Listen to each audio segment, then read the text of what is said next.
Bu icra başçısı vəzifədən gedir. Mehdiyevin kadrı imiş. Astara rayon icra hakimiyyətinin başçısı Qəzənfər Ağayev tutduğu vəzifədən azad olunacaq. Baku Info xəbər verir ki, icra başçısının bu postdan getməsinin zəruriliyi ilə bağlı Prezident Administrasiyasının rəhbərliyində ümumi rəy formalaşıb.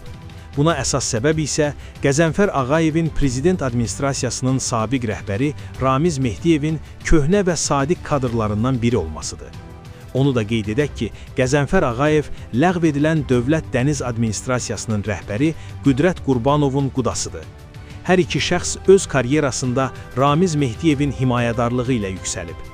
Hətta bu xidmətlərin müqabilində Qüdrət Qurbanovun Mehdiyevə uzun illər əvvəl 4 yük gəmisi hədiyyə etdiyi ilə bildirilir. Mənbə: gününsəsi.info